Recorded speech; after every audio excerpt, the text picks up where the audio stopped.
Okay. Good morning. Good morning. This is video 896. It's probably going to be a signpost video. Um, it's not a happy video. It's not going to be a happy video because I'm not happy. Um, but uh, videos I make tend to be very therapeutic for me. It lets me think about something and get it out. But this winter, this year, I don't know, this it's been such a serious um in the world we had COVID pandemic and then war in Ukraine, and I mean there've been things on the global front that, you know, have really messed up life here. For me personally, um, has just been the cost of food, inflation. And a couple of months ago my rent went up by $100, and for someone who at one time was such a good um, financial planner, I've just got my ass kicked, you know. And what I realized uh, this week is just that with starting my new job, it has drained me, by the end of the day, by 6 o'clock at night. I mean, when I log off for the day, yeah, I start at 9 o'clock in the morning, but when I log off at, you know, I'm brain dead. My brain is just zapped, and then my body is zapped, you know. And by the time I fix dinner and visit with my daughter, I don't really have any energy for anything else, you know. I mean, things are just piling up, literally. um, you know, and so there's just been a lot of things that have just slowly been gnawing away at me. And to a certain degree, I feel like I've slipped back into survival mode, you know. Um, at one point, I had made mention, I think, about, my personality. I kind of put little girl Karen over here and then survivor robot Robin over here. And I know it sounds really dysfunctional and somewhat as an excuse, but, I feel like uh, I've slipped back into that survivor. I cut off my emotions. I ignore them. I've ignored my needs as a person. I've ignored so much because it's survival. You know, um, I've always put I've always put my daughter first. You know, and which is what a parent should do. But it's like, you know, when when your needs are not getting met, you can only go so long before something happens. And I guess in an epic, symphony of poor meism, you know, I have a number of transgender friends who they're all in relationships with somebody, not everybody, but for the most part, okay?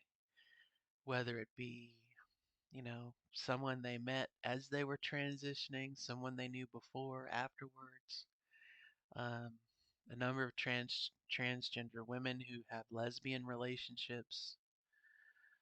I know two trans men who have, they're in a relationship with another man. And, part of me is, I think I'm not jealous of having someone else, like necessarily as a companion, okay? But maybe I'm jealous of having that backup, that backup income, double income. And that's very, I don't know how to say it. It's not mercenary of me or opportunistic of me, but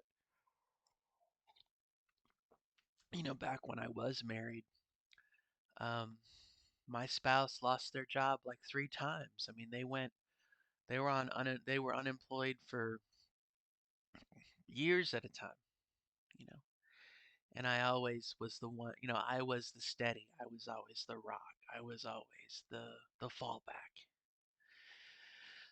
Uh, and I guess maybe I see that in other people that, so and so's having a rough time or they lost their job, which is bad news.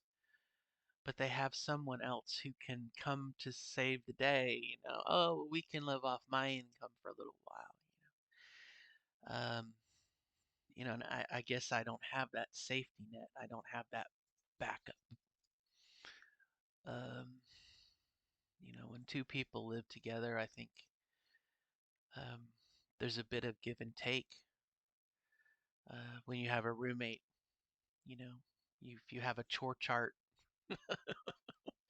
you know, you break up the chores, and maybe today my roommate can't do his chores, so I do them for him, and then 2 days later he'll do mine, and I just don't have that in this relation. So, you know, I'm just trying to, I guess today I'll sit down with a pad, a paper, and try and come up with a plan, um, how I can address. I mean, the rest of the house looks like this, you know. How can I, as a parent, you don't want to come out with swinging, and you don't want to be overbearing. Like my dad was very overbearing. Um, you know.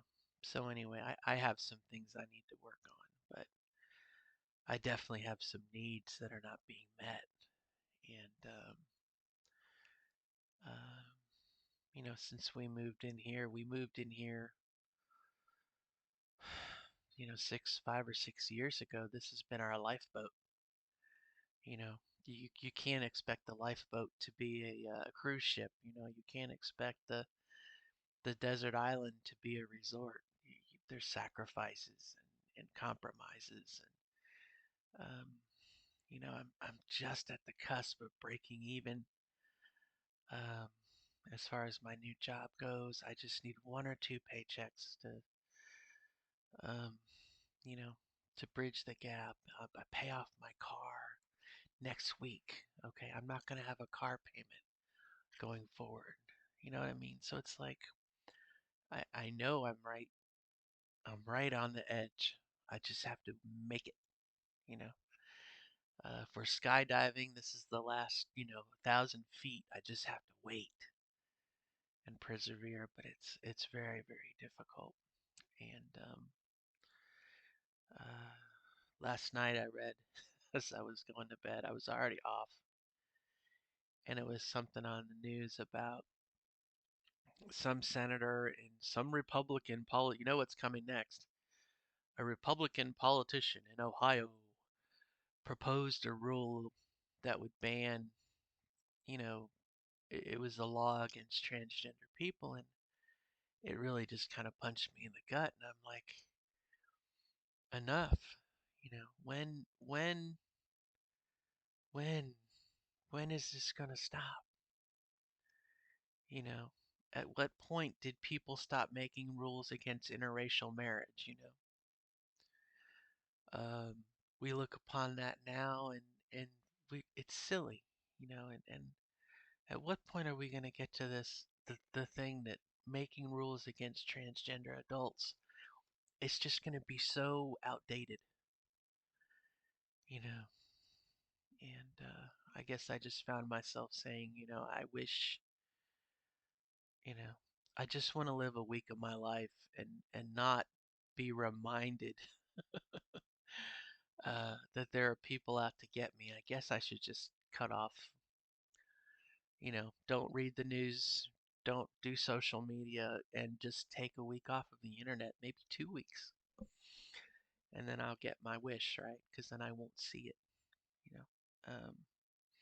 I'm pretty sure the algorithm on YouTube, you know, sends me what it thinks I want to see, and or Yahoo News.